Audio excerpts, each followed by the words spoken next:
kembali oleh Ristianti Nugraini. Baiklah teman-teman, dengarkan ceritaku ini ya. Alkisah, pada suatu desa di Semarang, hiduplah sepasang suami istri yang bernama Ki Hajar dan Nyai Sela. Mereka sudah lama menginginkan keturunan. Pada suatu hari, Ki Hajar meminta izin kepada Nyai Sela untuk bertapa. Bu, Bapak akan bertapa untuk memohon kepada Tuhan agar kita cepat diberi keturunan. Pak, bertapalah. Akhirnya, setelah Ki Hajar bertapa, Nyai Sela pun mengandung dan melahirkan seorang anak. Tapi anehnya, anak yang dilahirkan oleh Nyai Sela bukanlah seorang bayi manusia, merupakan seorang naga kecil yang rupanya lucu dan imut. Tapi Nyai Sela tetap menyayanginya dan menerimanya dengan ikhlas. Dan naga itu pun diberi nama oleh Nyai Sela Baru Klinting. Oh, bisa ya seorang manusia melahirkan seekor naga? Akhirnya 10 tahun pun berlalu. Naga kecil itu pun sudah tumbuh semakin besar. Dan akhirnya Baru Klinting pun berkata kepada ibunya bahwa ia ingin menemui ayahnya yang sedang bertapa di sebuah goa di lereng gunung Telomoyo. Bu, aku ingin mencari ayahku karena aku tidak pernah bertemu dengan ayahku.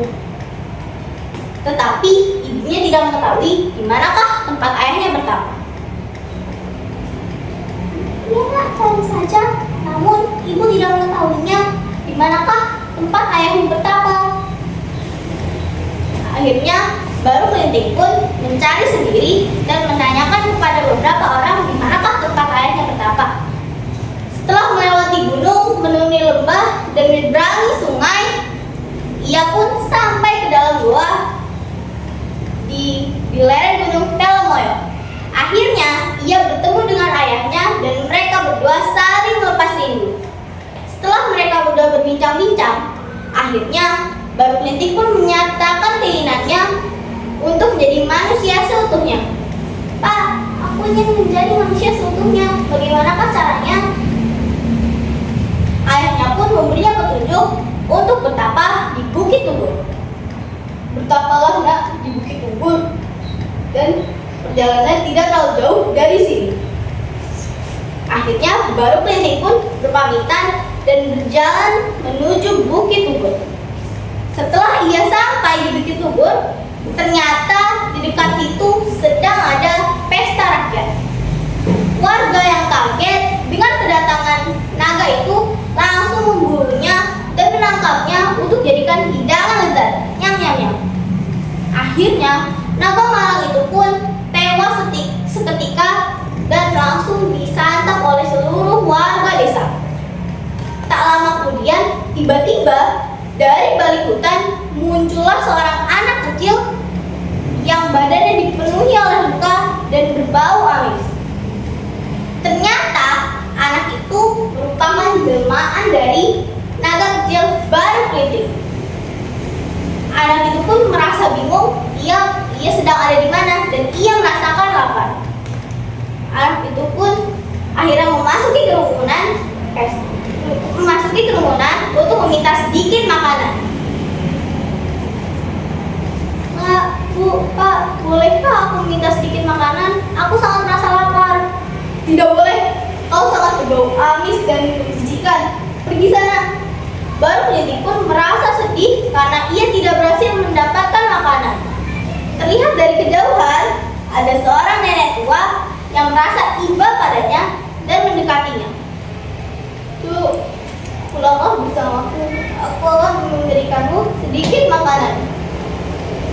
Akhirnya Baru Klinting pun ke rumah nenek tua itu dan memakan sangat lahap. Nyam nyam nyam. Setelah itu Baru Klinting pun merasa kenyang dan berterima kasih kepada nenek itu. Terima kasih ya Nek, aku sudah merasa sangat kenyang. Iya Su. Nah, habis itu Kelinting berpamitan kepada nenek itu untuk mandi. Setelah itu Baru Kelinting pun ingin pergi, tetapi ia lupa dan ia memberikan sebuah pesan kepada nenek itu agar ia bisa selamat ketika adanya banjir. Baru Kelinting pun berkata kepada nenek itu, "Nek, ketika terjadi banjir, maka naiklah ke atas lesung milikmu agar kamu selamat dari banjir." Nenek itu pun hanya membalas dengan senyuman dan anggukan. Nah, setelah itu Baru Kelinting pun kembali menghampiri pesta rakyat itu untuk menanyakan manakah sumber terdekat untuk ia mandi.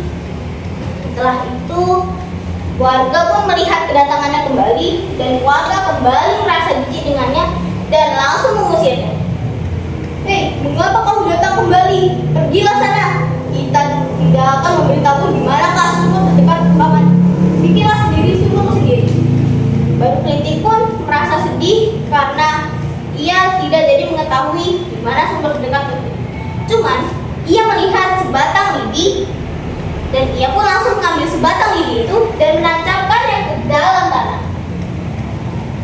Dan dari balik tanah muncullah mata air yang sangat deras. Dan air itu pun mengenai kulitnya sehingga jelmaan dari Baru Kelinting itu berubah kembali menjadi naga yang sangat besar dan ia bergeliat-geliat mengitari desa.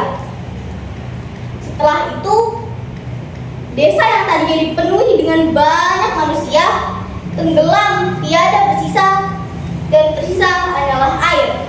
Tapi terlihat dari kejauhan ada satu orang yang selamat dengan lesung. Ternyata dia adalah nenek yang baru menyelamati Baru Kelinting tadi. Dia selamat karena menaiki lesung. Akhirnya tempat itu pun menjadi danau dan dikenal dengan nama Rawa Pening. Demikianlah teman-teman dongeng yang saya tuturkan hari ini. Pesan dari cerita ini adalah jangan meremehkan orang hanya dari penampilannya, karena siapa tahu hal yang menurut kita jelek menyimpan kekuatan yang sangat besar. Sebelum mengakhiri cerita ini, aku ada pantun dari Irian Banyak Cendrawasih, Roti Mengembang Bibir Ragi. Cukup sekian dan terima kasih. Semoga esok jumpa lagi. Wassalam.